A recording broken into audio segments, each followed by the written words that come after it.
Nice. Hello,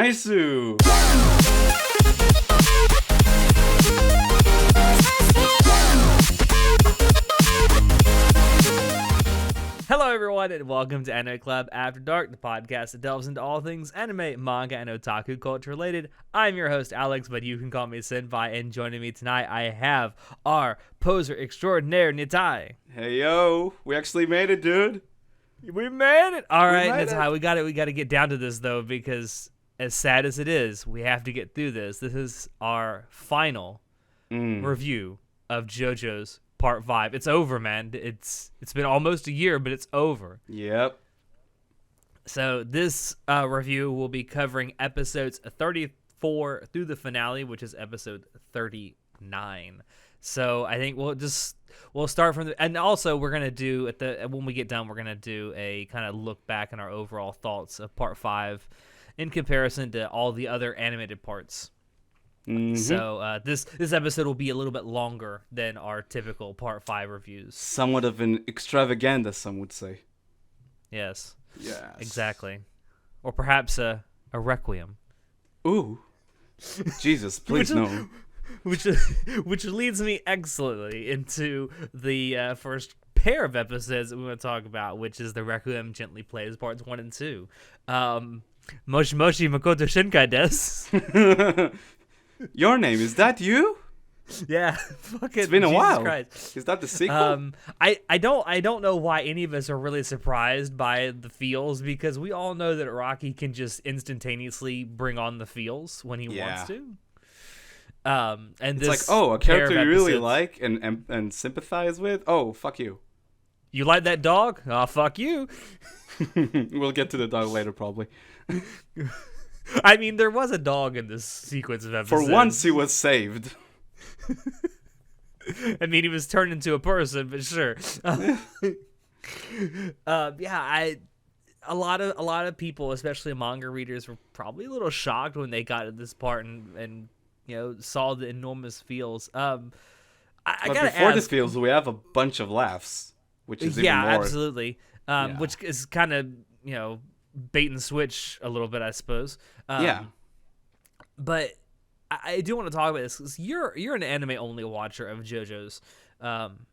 So were you at all confused at any point during the sequence where they've switched bodies, like who was supposed to be who? So yeah, it's strange, but like at first you have the whole like as usual in JoJo, you have the first bit which is like confusing as shit, but then you sort of get it.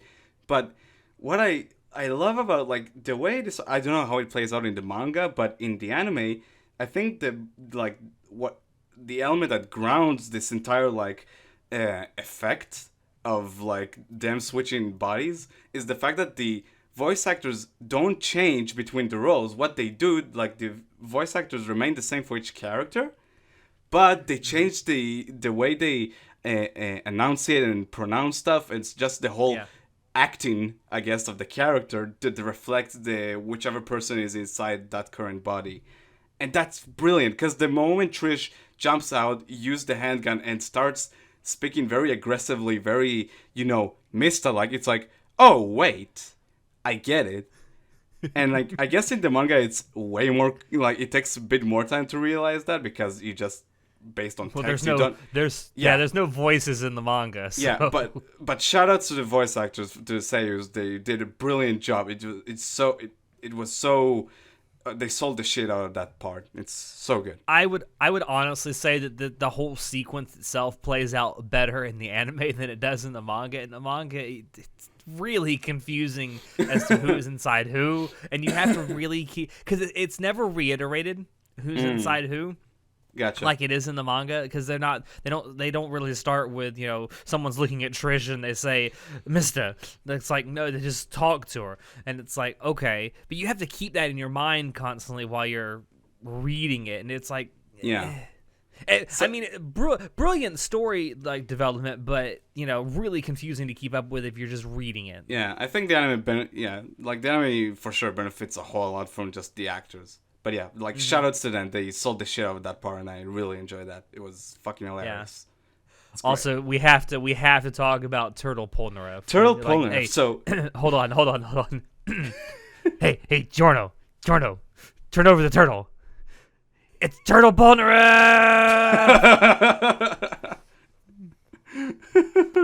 For I had how to long do it, have I'm you been sorry. waiting with that reference? I've been waiting all season to do it because I knew it was coming. That part just got me laughing too hard because it's like you know, it's JoJo. You're expecting the bizarre, the weird, but then it's like, oh, Polnareff is a fucking turtle now. Okay, Yeah, and Sokka. he's got his Soka. And he's dead essentially. So it's his spirit or his soul that sort of bonded itself to the turtle. And you're like, okay, which like, we oh, find right. out, is is basically the ability of Silver Chariot Requiem. Yeah.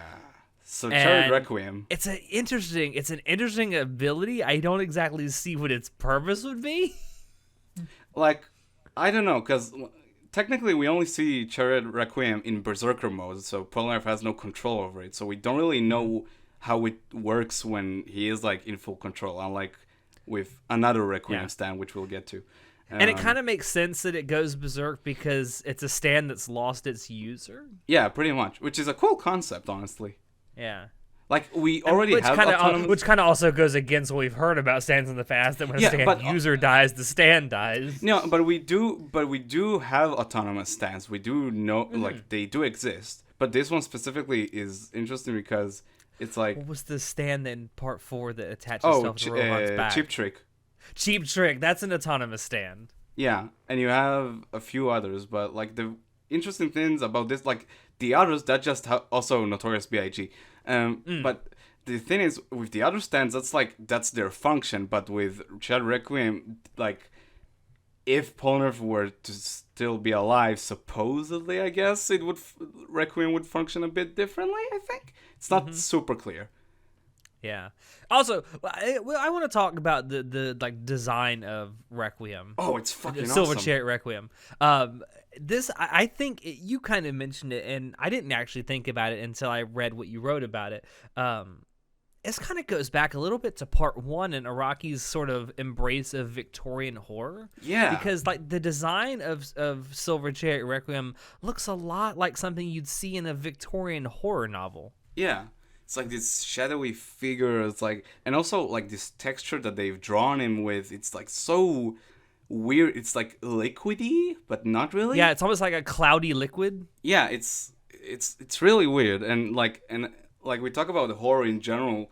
I mean, like its power is really like something that feels very much an Araki type of horror, which is just plays on with body horror and stuff, which is really cool. It's like, Yeah. It's fun. It's always fun when JoJo goes back to like the horror parts of it, because every single part of the anime and the manga has horror in it, but it's always fun to see it like reemerge and resurface. Yeah, it's why I will never say that part 1 is bad. It's because Araki must still think it was pretty good because he kept kind of referencing it with that. To some extent, yeah. Um, But yeah, Chariot Requiem is like that whole section with it. It's really fun. it is like a lot of fun. It's kind of it turns into like this like keep away game. Yeah, it's like you're chasing after this thing, but you don't know how to approach it. It's like, what the fuck do you do? Yeah, it's a keep away game where like the penalty for losing is you fucking die. Also, Oh, go ahead. just before we move on, also shoutouts to Bruno being in Diavolo's body, because I don't know why, but that whole section, it's like, oh, Diavolo is cool now because it's Bruno. It's like, okay, sure, what the fuck? Yeah. It's like, this is cool now. We're just going to ignore this. Yeah. He's standing right next to us, this person we've been looking for the whole time, but we're not going to kill him or anything. He has sticky fingers. It's okay. But speaking of death, we gotta talk about my boy. A lot of death. Yeah. No, well, one death in particular, which is the only time when I've been reading a shonen manga I've ever cried. I have to say, is when everyone realizes that Narancia has just been like unceremoniously just killed. Yeah. And and of course, Araki's gonna put in death flags because Narancia starts talking about like, I'm gonna go back home and go I to go back to school and eat school. lots of pizza, and I'm like, oh, you motherfucker. Yeah, But no, ever since I part two, Araki just likes going for the gut punch with that. It's like, okay, here's one scene, here's another. Oh shit, someone's dead. It's like, god damn yeah. it. But that I don't know. That scene really got to me when I was reading the manga, and it's like it's kind of shocking, honestly. Like It's you super got the death shocking. flags, like immediately before it happens, but then like it still has this element of shock to it that you're just not prepared for. Yeah, Especially it's because super Naranja's a shocking. good boy. He's so wholesome. It's that. It's also that. It just feels like I don't know. It's shocking because it comes out of left field and because it feels so like why, just why. Like it goes back to the cruelty of Diavolo and how he just Doesn't care. doesn't care and obsessed with like no, I'm going to make this right. I'm going to come on top and remain on this throne I built all these years. It's like In a he's way, he's probably vicious. the JoJo's villain who is most like Dio. Mm. In that regard, where Diablo only cares about being on top and staying on top. The thing with Diavolo though that's even more fascinating because unlike Dio, like this, Diavolo is the status quo, right? Like from the Yeah. beginning of the series, like, of the show, he is the big guy. He's like he owns everything. He got where he wanted to get. Is a bit similar to Kira. He got where he wanted to in life, and he wants to stay in that position. Obviously, he's a Actually, yeah. I like to think of it as Diavolo is the like amalgamation of the best parts about Dio and Kira put together into one character. Mm. That's Interesting. kind of why I like him so much as a villain, because he has that sort of air of mysteriousness like Kira had, but yet Yeah. he's also like innately psychotic and sociopathic like Dio. Yeah. Is he your favorite villain from JoJo? I I don't wonder. know. I really love the villain from Part 7. One day we'll get to Well, yeah, that. one day, 15 years from now, maybe, Yeah. when Part 8 is still going on. And I love Dio's just such an iconic villain. It's hard for me not to say that he's not my favorite. Gotcha. He's just such an iconic manga and anime villain at this point. Right. And so many. He's like the epitome of a mustache twirling villain. Oh, for sure. For sure. Yeah. But anyway, back to part 5. Also, Yeah. like, aside from Narancha, which again was like that's probably like the most shocking deaths. Even more so than Abakio, because Abakio you like sort of saw it coming because he was on Diablo's like sort of on his sights, right? He was aiming for that guy. He was looking for him. But also Doppio, that poor bastard is dead. Yeah, that little poor frog boy is dead. You know what's sort of tragic about it is that, because okay, so we already talked about it. That Diavolos he has this sort of split this personality disorder, right? To some extent, and it's so interesting that like the way I see it, like first there was Doppio, or a version of that, and then Diavolos sort of manifested in that person, right, and became the dominant personality or soul or whatever you want to refer to it. But it's so tragic how Doppio always, because it seems like Doppio never like realized he is the boss to some extent. So to see him like waiting for a call from the boss, like just sort of I don't know if validate like a call of validation or something, looking for him and then like never getting that call again, just something so sort of tragic about it. I don't know why I don't know why that seemed like Well, and he also dies believing that he failed the boss, yeah. Also, even though he is the boss. yeah, the whole dynamic with Doppio and Diablo is such a fascinating topic. Like Again, one of the things I love about him as a villain is because yeah, for there's sure, so for much you sure. can look at with it. It's not like Yeah. Dio where it's like this, ha ha ha, I'm gonna kill everyone, or it's not like Yeah. Kira. It's like just leave me the fuck alone. Yeah, it's fun. It's like I'm sometimes to blame for that, but sometimes you tend to forget that Doppio and Diablo are the same sort of character, and you should look at them. Which no, at the what same time. I would argue that's a sign of good writing. For sure, for sure, for sure. Yeah, 100% if you can make agree. if you can make the audience forget that this character with a split personality is not actually just one character, that's a sign of really good writing, in my opinion. I'm gonna miss that poor bastard. I know. I want to going back to Requiem stands for a minute. What do you think of the whole concept of Requiem stands? Because if you think about it, even though it wasn't called that back in part 4, It's pretty much that. Yeah, Killer Queen is kind of a Requiem stand. Yeah, pretty much. Like, I'm okay with the concept. It's like sure, like a 1 in a million person can like attract the arrow again and will receive this overpowered ability. It's like, okay, fuck it, why not? I mean, I wonder how far they'll take it in the next few parts. They probably will, because Araki is a madman. But we'll see. Like, I don't have much to say. Like, so far, all we've seen from it is just overpowered abilities. So it's like, I wonder how much... Insanely overpowered. Yeah. It's like Bite the Dust and Requiem, Chariot Requiem and Gold Experience Requiem. It's like, all of them, like, fucking forces of nature, you know? Mm-hmm. Yeah. And it's like, once they get started, they can't be stopped. Yeah, exactly. Yeah, Although, sort of like how Silver Chariot's like, everyone around the Coliseum is like falling over and switching bodies. And like, okay. Sort of, yeah. I don't want to like ask too much, obviously, because I'm not gonna read the manga. I'll wait for part 6, like the dumbass that I am. Pleb. Exactly. But I wonder what Araki is going to do with it in part 6. I'm excited. It's a cool possibility. I will not say anything.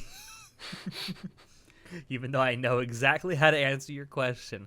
Okay, but before we move on, shall we say goodbye to Bruno? I mean, we called it many episodes ago, but yeah, it was about time. Yeah, I think. What a send-off. I think we all knew it was coming. We just didn't know exactly what form it would take. What a fucking send-off to a character. I know, right? It's like, okay, I'm dead, but listen, I'm gonna fucking destroy my soul right in front of you, so you can see exactly how much of a fuck I give. What a boss, dude. Bruno was such a what a bro. Like, honestly, all of the bros in this part were top tier, but Bruno, what a fucking mom. I know. Mom. He's such a mom squad. Best mom. Okasan. Yeah, I love the way that he went out. Like he before, when he quote unquote died and turned into zombie Bruno, like that wasn't on his own terms. But it's like, for sure, in this time when his, I guess you would say, his spirit finally passed, it was on his own terms, and it was very, very well, it was definitely useful to the plot, but it had more meaning behind it. Yeah, he's like, he did his part, he gave it all, and it's like, okay, it's time to go. Yeah, like if he had died when they first met, like he did die when they first met Diavolo, but if he had just died and gone away, kind of like Fugo did, although Fugo didn't die.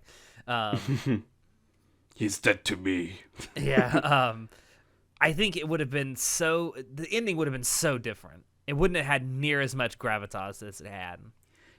Yeah, because Bruno is the leader of the group, although to some extent Giorno is like the driving force behind them, so it would have been an interesting, like, sort of void to the group if Bruno would have died that day when he met Diavolo. I feel like if Bruno had like died and gone away from the story, I feel like Abacchio probably would have taken over. Mm-hmm. Which would have made it a very interesting dynamic between him and Giorno, because they weren't exactly the best of friends. Yeah. Yeah. And a lot of what Abacchio did was just because Bruno told him to. Mm-hmm. Yeah, but it is interesting. But it goes back to the theme of, like, resolve. Like, Bruno's resolve to see this mission through, is, like, trying to keep his, like, to some extent, family safe, with the gang. Yeah. And, like, just giving one last, like, a final blow to Diavolo just before he's leaving. Yeah. All right, can we talk about the OP changes for a moment? Okay. So, I mean, you and I probably both thought to ourselves that there's going to be a change, like, obviously. Well, But, I mean, I'd be lying if I said I wasn't expecting something. I didn't know yeah. what I was expecting, but I was expecting something. Yeah, I was hoping for something, like, but holy shit, did they deliver with this new OP? God Yeah. damn! When King Crimson comes in and like disrupts the OP. But comes in and disrupts the OP and starts talking in Italian and stuff. But then, Like literally perfect fucking Italians. yeah, it's so fucking good. And shoutouts to the voice actor, because apparently the Japanese voice actor is talking in Italian, which is Yes, yeah, pretty it dope. is Diavolo's voice actor that's talking in Italian. Yeah, definitely props to that dude. Yeah, that was hype as fuck. Yeah, I also love the fact that because we got that that version of the OP from what was it 30? Was it 34 on? And something like that. Yeah, and there were subtle changes after Gold Experience. Well, I say subtle; they weren't exactly subtle, but they were definitely changes to the OP again after Gold Experience Requiem came. So in. now we have 3 variations of an awesome OP. I'm okay Yes. with that. Yes. The And moment then I love the fact that in the final 2 times we see the OP, when Gold Experience Requiem comes in, it's like it's literally undoing everything that it's so fucking that okay. In King case Crimson has done. yeah, like if anyone was ever like thinking, oh, JoJo is not like the strongest JoJo, dude, he fucking reclaims the opening from the villain. No other Yeah. JoJo did that before. Yeah, no other JoJo has taken the disrupted OP and changed it back to what it was. Also, the fan service, the fucking Dio pose he does. I know when he looks back and it's got that light behind him, it's like, oh my god, like father, like son.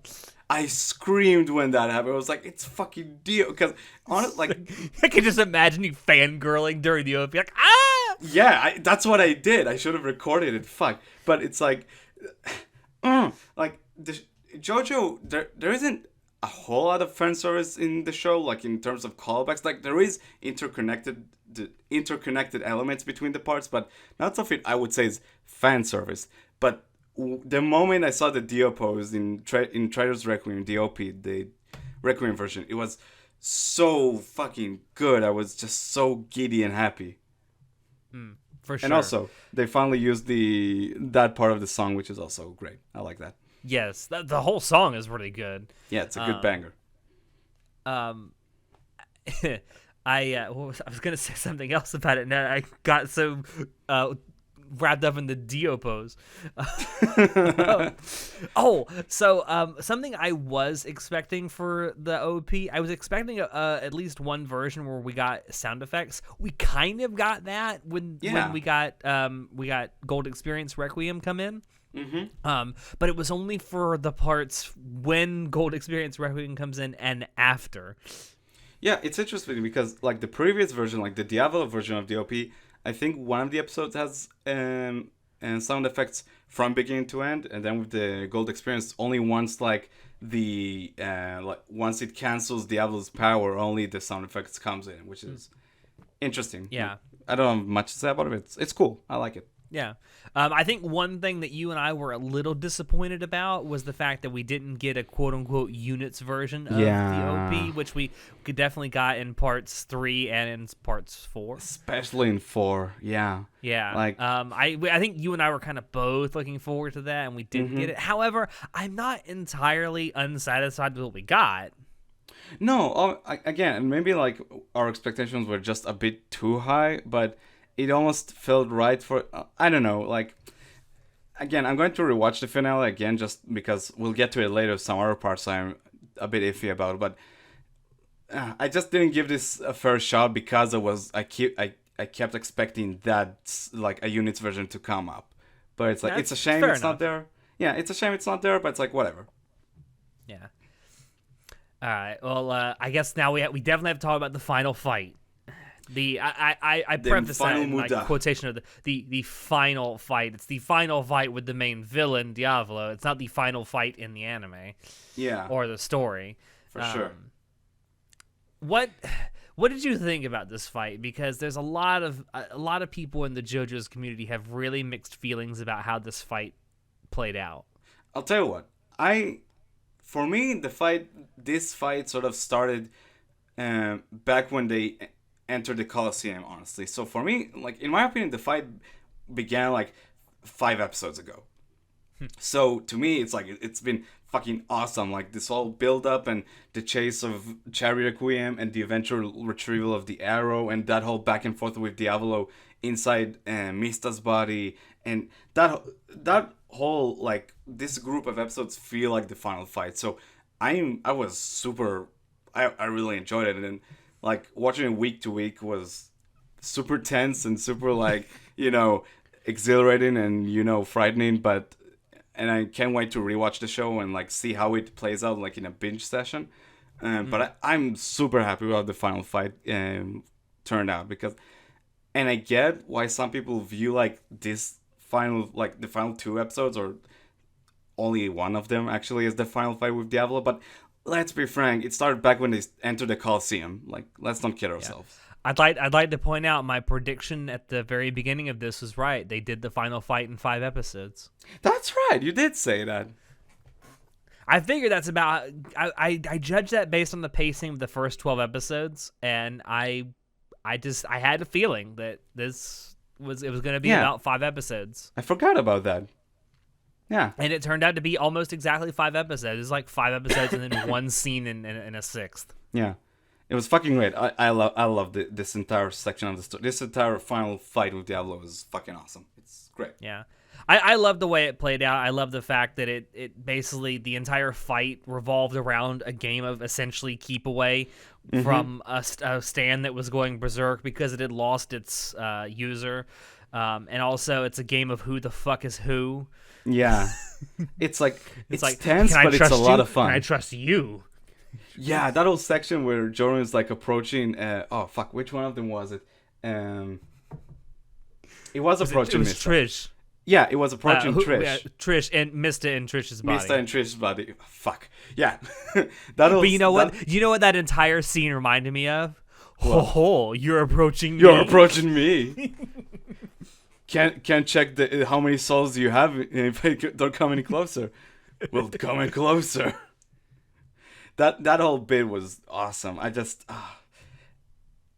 also love the fact that Giorno was basically relying on the fact that Diavolo wouldn't be able to keep the secret forever, like who he was inside of. Yeah. And he basically utilized the strategy. I'm gonna fucking coax him out with his own fucking humility.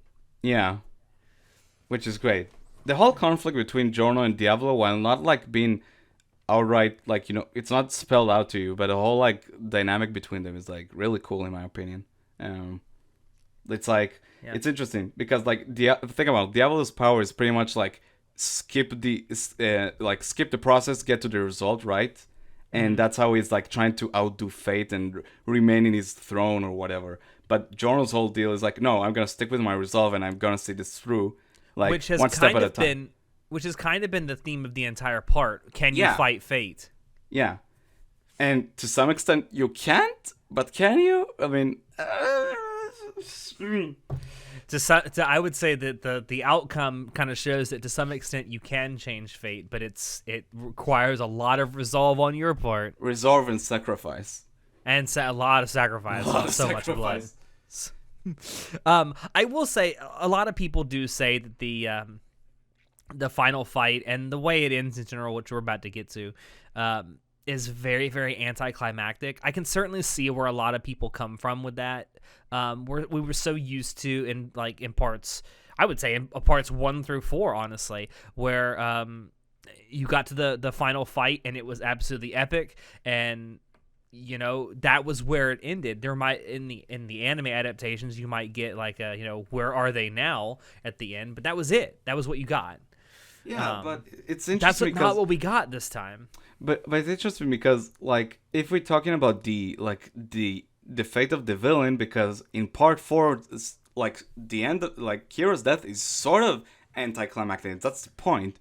So like That's true. He gets run Dia- over by a fucking ambulance. yeah, best fight in the show, Kiara versus ambulance. But anyway, but Diablo's fate is so I love it. It's so fucking good because again, Diablo is the guy who's trying to outdo fate and like remain for eternity on his throne and rule. And it's like, okay, now you're gonna keep dying for eternity. Here's your immortality you wanted so much. Yeah, he has to suffer through endless deaths over and over and over I and love over again. how trippy that sequence is. It's so good. Also, I want to say to the people who say that it's anticlimactic, okay, I can sort of get what you're saying, but it has a lot of poignant like gravitas to it because you kind of expect going in that the person who's going to kill the main villain is going to be the main JoJo, or at least someone involved with the main JoJo of the part. Mm-hmm. And that's kind of what we get because Giorno knocks him into the fucking river, but who actually kills him is a fucking drug addict homeless person who's hooked on the drugs that he was pushing. Yeah. I'm A-okay with that. That's satisfying. There's a lot of poetic justice to that. Yeah. And I think that there's a lot of people who think that the ending is anticlimactic don't really see that so much. Maybe the anticlimactic argument is more about the next bit of the episodes. Yeah, the Rolling Stones and Sleeping Slaves. Yeah, maybe it's related to that, honestly. Because I think a lot of people. I think if it had ended right when Diablo dies and experiences his over and over and over again deaths, and then you maybe you see like a "Where Are They Now" sequence at the end. I think people might have been more sympathetic to that. But I think it would have been too easy. I think that would be it would have been. Easy. I honestly think that the whole Rolling Stones thing, it's not what you're expecting after the final fight for sure. So let's talk about that. The whole Rolling Stones episode and Sleeping Slave arc in general. It's certainly new for JoJo's to have the ending be something that happened before the beginning. Yeah. It sort of recontextualizes most of the part, honestly. It does. It puts a lot of context into stuff that came before. Especially, it puts a lot of context into why Bruno was working so damn hard to get this to work. To get, what they were doing going after the boss to work. Yeah. I personally love it. I love the fact that there's a fucking rock called Rolling Stone. Yeah, the whole that's awesome. Like I really also it appeared in Modern Crusades from the beginning, so that's cool. It did, and you probably didn't even think about it until you saw Rolling Stone. Yep. Yeah, it does appear cool. in the ED, the Modern Crusaders ED, for sure. But yeah, I like it because, as you say, it gives so much context to what comes throughout most of the part. It kind of ties up a nice little bow on the overall theme of the part, which is fighting fate and having enough resolve to fight it. Yeah. And it also gives a lot of context to some stuff that Bruno says throughout the part 5. Yeah, and it's like, that's the only thing I don't know what how I feel about it, because it does, like, I get what Araki was going for. I just don't know if I don't know if it works for me. Again, I'm going to rewatch it, and probably after that rewatch, I'll have a more solid opinion on it. But it's like, and I do like it. I just don't know if I'm 100% accepting the way it was executed, right? Because it feels out of nowhere at first, but you're like, okay, I guess I get what they're trying to do. Yeah. I don't know. A lot of people feel like it was just Araki's. I assume a lot of people feel like it was Araki's way to give the part more closure than just ending it after the final fight. Which it does. Let's be fair. It does give it more closure. Yeah. It's so strange because, again, as you said, there was never a part before that was structured like that. Mm-hmm. So yeah, for sure. Yeah, and again, it does reinforce the whole aspect of okay, so basically, Rolling Stone is like fate, and the moment Mista is trying to fight fate, it causes not only Bruno's fate to be sealed, but also Bakio's and Narancia.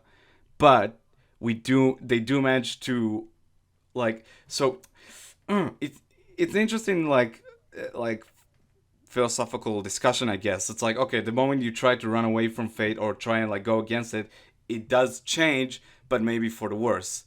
If, Mm-hmm. although like the outcome of this whole story does go for the better, but it required more sacrifices than maybe there would have been if they wouldn't have like messed up with Rolling Stone, you know? Yeah. Well, It's interesting. it also kind of plays into this idea of if you know how and when you're gonna die, does that make your death, does it make your death easier to take? Mm, interesting. I didn't Because think about it. that's part of what Rolling Stone is about. Like the whole thing where they talk about the sculptor and the girlfriend committing suicide, right? She She accepted her fate that moment, she yeah. yeah, she knew that she was going to get the same disease that her father was and that her organs could help her father. Yeah. So she decided, well, I'm going to die from this anyway, and he can actually be helped from it, so my death can actually mean something for him. Mm-hmm. Yeah. That's kind of that's what Rolling Stone is really about, and it's I don't to me it puts a really nice bow on the part as a whole. It may not be what people were expecting from the end of the part, but it Mm-hmm. definitely puts a nice bow on the themes and the character arcs. Yeah. Yeah, for sure. And again, I like it. I think I do. It just I need to like I don't know. It's interesting. It's really strange. It is it's I would argue it's a deeper ending than most JoJo endings. Could be. I don't know. That'll be an interesting discussion one day. But that's pretty much. Oh, and we got to talk about the final scene though. Black Journal. That beautiful black journal. So What a fucking Corleone. at the Jesus, at the beginning when we first started doing these, I questioned David Productions' decision to keep JoJo or keep Giorno wearing the pink outfit. I now know why they did it because I realized that the pink and the black make a much better contrast than blue and black. Yeah. Yeah, it looks really good. Also, I like Mista's color scheme in that ending. And also, I like the little details of, like, next to Polnareff, you have, what was it, a flower, a zipper, and And the turtle. And a turtle, and no, but also, like, another, I can't remember what the third memento was, but it's, like, in honor of the gangsters that died, you know? Oh, like it was a bottle of wine. Yeah, the for bottle of Abakio. wine. Yeah, yeah. So Because I think it was the same. I think it was the same wine that Abakio was drinking when they first met Giorno. Could be. Yeah, but I'm that not all like mistaken. that was a nice little small little detail that I really like. Yeah, and it's got a Godfather vibes at the Yeah. ass. Like seriously, when you'd see the people kissing his hand, and he's like looking down with the stern look, and Also, I'm thinking, yeah. God, Also, the OP's been like showing that part for us ever since it started airing, so that's cool. yeah, yeah. Yeah. And then it just fades out, and you see Parte Cinque, Fine. I will say like I'm sort of curious like what's up with Trish. Yeah, That's the one it's, detail. I'm like, it's- yeah. where is she? I mean, probably just ran far away.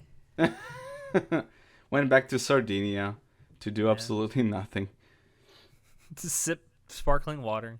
Who knows? Maybe I bet some people ship her with Mista after that whole body God. switching Oh switcheroo. God. No. But Yeah, overall, that was that's- like I like that ending. I really like that ending. I love the final scene for sure. It's Yeah. just It's really perfect. satisfying. Kind of like the final scene of part 4 where you see Yeah. Josuke's final pose where it's like, yeah, let's go. Boom. Let's go, boys.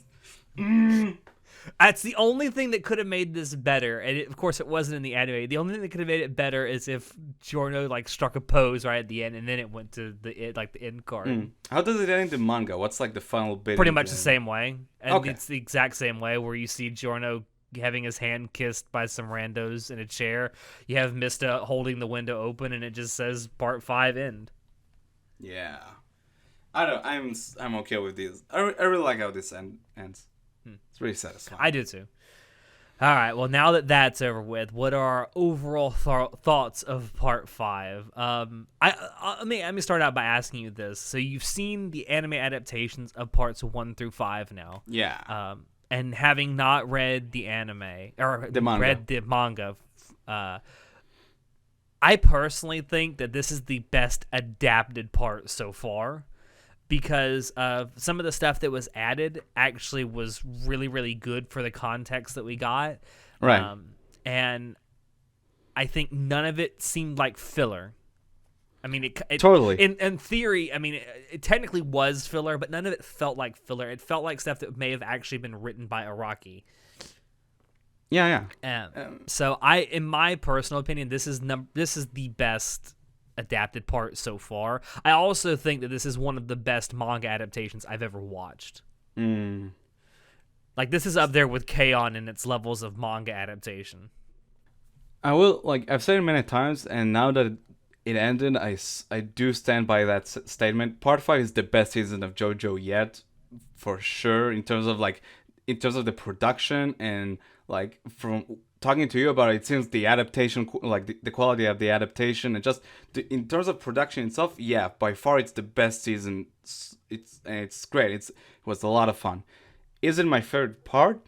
I think that still goes to we'll touch on that later, but I think part 4 still takes the cake for me. But yeah, part 5 is still like the best season so far, easily. Yeah. It's like the quality of the animation, all the flourishes they threw in, small details, and like we talked about the fan service they put in this, and the amount of love and passion they have for the project. It's great. And the fact that it's ultra violent and they censor very little of it. Yeah, because JoJo censors a shitload, at least if we look at previous parts. But this one, damn. Yeah, especially part 3. Mm-hmm. But yeah, I don't know. I think in terms of manga adaptations, it's way up there. Not even just in terms of JoJo adaptation. I mean, just in manga anime adaptations in general. It's really up there. Props to David Production. I think a round of applause. Definitely. I think we were bitching before this got announced about how long they were taking, if it was ever going to happen. It kind of became a meme. Part 5 when. But I think now, seeing the final product, I'm glad that they didn't rush into this, because it probably wouldn't have been near as good. Yeah, I'm super happy with how this turned out. It's been a wild ride, and I enjoyed every second of it. It's been a lot of fun, yeah. And I'm super happy that they've done it justice. Yeah, and I know now the meme is going to be part 6 when. If it takes another 2 years, I mean, so be it. If we can get a quality adaptation like we got with part 5, if by waiting a couple years, I'm okay with that. It would just be nice to have some kind of announcement before 2 years that, hey, we're working on this. Just wait. Yeah. Not gonna lie, I personally think that after the ending of the currently airing anime Fire Force, which is being done by David Productions, I think we're going to get some kind of an announcement about something JoJo's anime related after that. Hopefully, I don't know if it'll be part 6. It could be another OVA for maybe, I don't know. Purple Haze feedback? Haze feedback? Just saying. Please, maybe? Please, David Production? I know it's not starring Rohan, but please?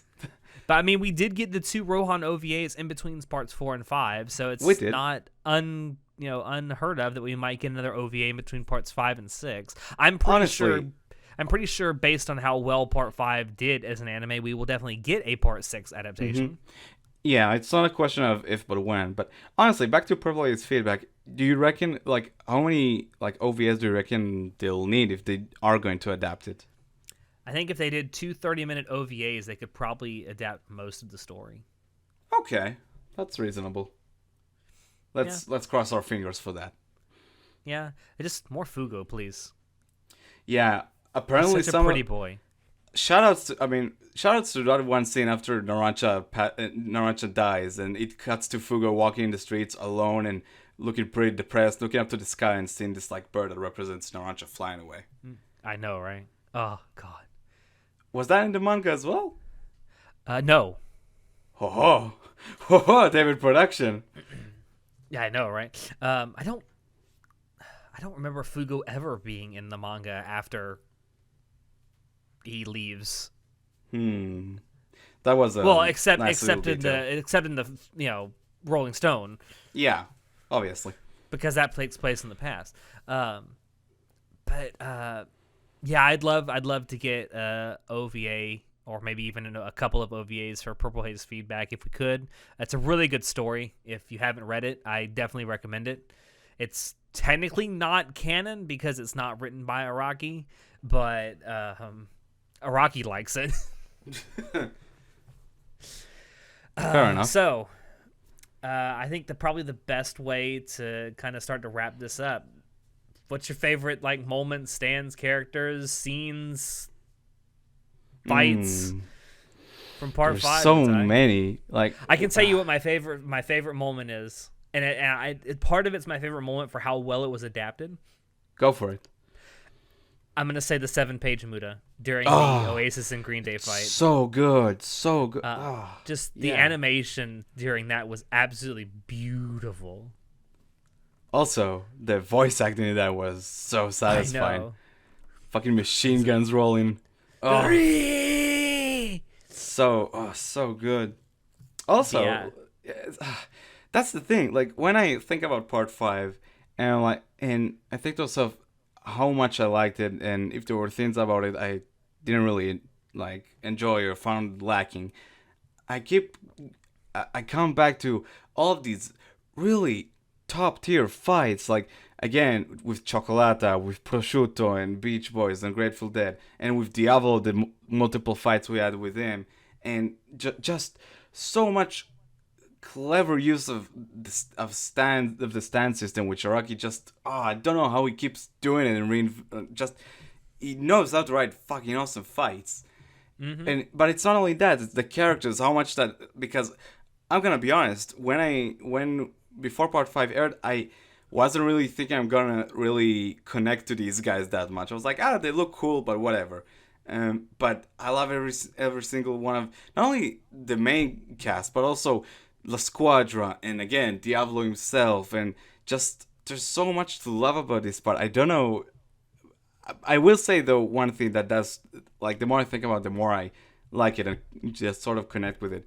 That whole theme of okay, maybe you can change fate, but if you have enough resolve and stick to it and go through even through sacrifice and hardships, even if you keep stay strong and keep going, you will reach quote unquote the truth or your goals or whatever. It's such a fucking empowering message that I can get behind, and just I don't know, it's so fucking good. Yeah. It's so fresh in my mind. It's very hard for me to pinpoint one specific thing that I'm this did the part for me. But I guess the whole theme of it stuck with me. I got another moment that's one of my favorites. It's from toward the beginning. Okay. And all I can say is it's vocal percussion on a whole other level coming from my mind.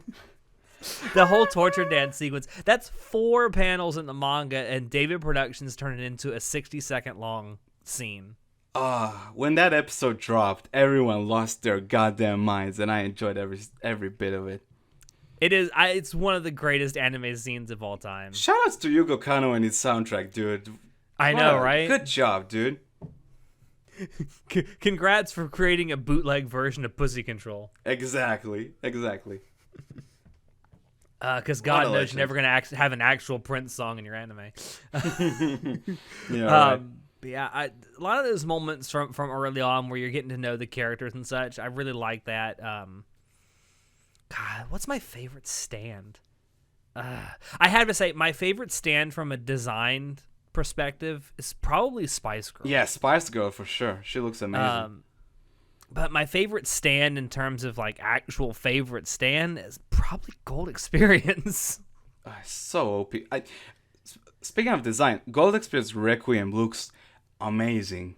Also, shoutouts to the moment Requiem shows up and then Jornor's braid sort of breaks apart and his hair is all how it looks. It looks amazing. I love it. I love it so much. Yeah, and I love how when he talks, the stand's mouth moves too. Requiem. Da. Da. I can't I stop know. gushing about this fucking show, dude. It keeps getting better with each season. How do they do that? It's Araki. He forgets that he's so good. Ar- Araki and David production. I mean, God bless them. I wish he'd remember how good he is and fucking finish part 8 like now. Honestly, I just all I'm gonna say is, dude, maybe just drop it, and then once it ends, keep going from the beginning.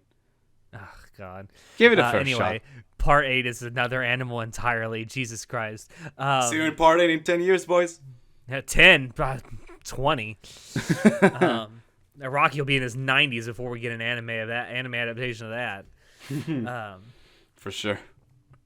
I'm trying to think, like, are there any other stands that I really, really love? I mean, honestly, like the whole Grateful Dead and Beach Boys, Yeah, that dynamic is so good.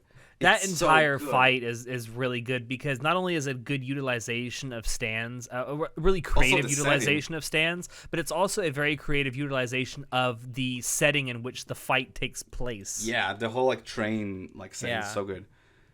Yeah, It's almost like that whole Murder on the Orient Express vibe.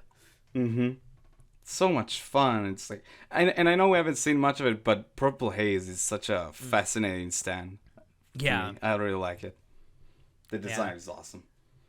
Also, we got stands like Moody Blues, which isn't solely focused on combat, but works in other ways, and it's so good. Also, shout out to the sound design of Moody Blues. That whole like telephone thing they were going for is great. Also, props to those camera angles where we see Moody Blues' ass.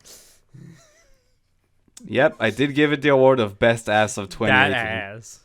I mean, Easy you can give win. it to it in 2019 as well because you see it a Very couple true. more times. Very true. Maybe I will. But yeah, Moody. I like the fact that there were a lot of stands that were focused on things other than combat. There were like a lot of stands where you can see practical uses for them, which is kind of interesting to see. It's just there were so many good. As you say, Metallica this part versus is- Doppio. So that was also such a good Yeah. fight. Yeah. You can just pick any battle really and go, and you're pretty golden in this. Ha ha ha ha. Ha ha ha ha ha. Yosh, yosh, yosh, yosh, yosh, yosh, yosh, yosh.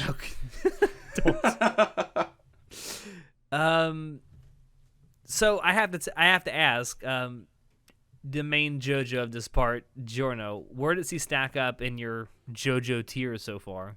So, I think he's up. I haven't ranked him in so long. I don't know. He is up there because I mean I don't know. Like, it seems like some people think he's boring. I think he's fucking awesome. Like he's like super cunning, and he's like his resolve is like again the driving force of this part. Honestly, it's like it's great. I love it. And his contrast with Diablo is so like I don't know, but it's probably like I don't know how high I would put him. I don't think I necessarily put him at the top, but it's somewhere in the top 3 for sure. Yeah, probably. I don't know. I should think about it some Who more. was your favorite character in this part? I think. Fuck. I am. I don't know. Each character had their moment. It's so. Aside from Giorno, I think either, and discounting Diablo as a whole, because he is also in a league of his own, but either Trish or Mista, surprisingly. I really like Mista. Yeah, Mista is such a good bro, dude. He is a bro. So is Bruno. Yeah, so is Bruno, but I don't know. Can we classify Trish as a bro? Yeah, I'll classify as a bro any day of the week. Can you be a bro and have a vagina? For the record, she was in Mista's body for a moment, so just saying. Okay, but she complained about it the entire time. I like Trish. I think she's a good Joe girl for sure. Joe gal. Yeah. Joe gal. Joe gal. Joe bros and Joe gals. Yeah. Yeah, I don't know. It's so probably in like a year I'll have. I do wish personally that she had more like screen time, I guess. Yeah. She doesn't get that many fights, but Yeah, Yeah, she's I get she's what still you're cool. saying. Yeah, she's just also her design is like top tier. I will be very, very interested to hear when we finally see it what your thoughts about Jolene are in part 6. Oh, I'm so fucking excited for Jolene, dude. I'm so pumped for her. It's gonna be so fucking good. I guess that's really the last thing to say is like Part I 6 think when? Part Yeah. 6 win. I mean, it's gonna become the new meme. I'm personally I'm gonna stick by it. I'm gonna say that when Fire Force finishes airing and David Productions wraps on that, we're gonna get some kind of announcement about either Part 6 or a new JoJo's anime project. Yeah, probably 2021 is what we're looking at, honestly. I'm looking at either very late 2020 or early 2021. Holy shit. Um, I still remember that day where you tagged me at that Twitter post where they revealed part 5, and I lost my mind. I was like, it's a thing. It's finally happening. And when the first episode aired, how like excited both of us were, honestly. Mm-hmm. Like it's been such a fun ride. None of us thought it was going to happen. Mm-hmm. Honestly, yeah. I do want to say this. This doesn't really have anything to do with JoJo's. It has more to do with David Production. But I'm very, very happy that, David Production started solely as a company that wanted to do JoJo's anime adaptations, because prior to what we got from them, the only anime adaptation we'd had of JoJo's was a very, very, very bad OVA series from the 90s, and it's an adaptation of the second half of Part 3. So I'm number one, I'm very, very glad that David Productions came along and started to do this. I'm also very happy for them that they have started to branch out and show that they have the ability to do things other than JoJo's and do them very, very well. Yeah. I think you and I will both say Fire Force is certainly a show that's worth watching, at least so far. It's a lot of fun, yeah. There's only 5 episodes out at the time of this recording, but... And also, you really like Cells at Work. And I love Cells at Work. Season, I thought right? I thought it was a great show. Something certainly different than JoJo's or Fire Force. So far, I can only say that they've ever done one bad thing, and that's Soccer on Reset. We don't talk about that. I don't know. I'm assuming at this point they did it for the money. Yeah, probably. But yeah. I don't know. I'm very happy that David Productions seems to be coming into its own as a production studio, and that they're starting to be known for more than just doing JoJo's, as good as that is. Yeah, and honestly, like it's like people, like we need to give them even more credit for actually putting JoJo on the map, because without them, JoJo wouldn't have been that prevalent in the West, at least as much as it is today. Yeah. Let's be frank. I mean, there was, but before these anime adaptations, the manga certainly did have a bit of a following here in the More US. More of a cult following, though, right? Yeah. Oh, definitely. Yeah, you had to kind of really look for JoJo's fans, even at like anime conventions. There were JoJo's meetups, but they weren't near as what they are now. But I credit that almost solely with it's JoJo's explosion in popularity. I credit almost solely with David Productions. And it's been fun to watch, and I definitely hope they keep it up. If Araki didn't hurry up and finish Part 8, they're going to catch up to him really quick. Nah, we'll be fine. I'm not worried. But I hope they keep doing JoJo's. I hope we get a Part 6 adaptation, even though it's my least favorite part of the manga so far. Honestly, for the record, a lot of people claimed Part 4 was their least favorite part of the manga, and then it got an adaptation, and people are bananas for it, so... Just saying. Yeah, I know. I will listen. I will definitely take into consideration that David Productions can make that adaptation really, really good. I'm just gonna I'm gonna temper my expectations when we get a Part 6 anime. Nope, I'm hyped as fuck. But I do want to say one last thing. I feel almost vindicated. I've said it from the beginning. Part 5 is my favorite part of the JoJo's manga so far. And I'm just so happy that David Productions worked really, really, really hard to give us the best adaptation they possible. Yeah. Of Part 5. So much love put into this project. It's so good. So good. It definitely shows. It almost feels like it's a passion project, even though it probably is for a lot of people that work at David Productions. Yeah. Yeah. And good job, David Production. Yes, and with that, I think it's time to wrap this up. Natai, it's been really, really fun doing these Yep, reviews dude. of JoJo's Part 5 with you. We'll definitely have to do it again for Part 6 in 2 years. Never, huh? Yeah, never. I'm wondering if there's... So when Part 5 ended, there was, I think it was a Tumblr account that every single day it's been X number of days since the end of Part 4. Part 5 has not been confirmed. I wonder if we'll have that now in Part 6. Oh, hopefully. That was a fun Tumblr to keep track of. The moment I know, Part right? 6 was Part 5 was unveiled. Yeah, I know. But thank you all. You know what? Sorry to ahead. cut you off. Yes, this Tumblr does exist. Yeah, it does. Thank you all out there for dropping in to listen to us. We hope you enjoyed it because we always enjoy bringing this stuff to you. If you want to check out previous episodes of the podcast, you can find us on YouTube, SoundCloud, iTunes, and Spotify. If you want to keep up with what we're doing, you can join us on Discord, Facebook, Twitter, and our website. Shoot us an email if you have any questions or if you have ideas for topics you would like for us to talk about in the future or shows you would like for us to cover. Links to all these things will be down below in the description.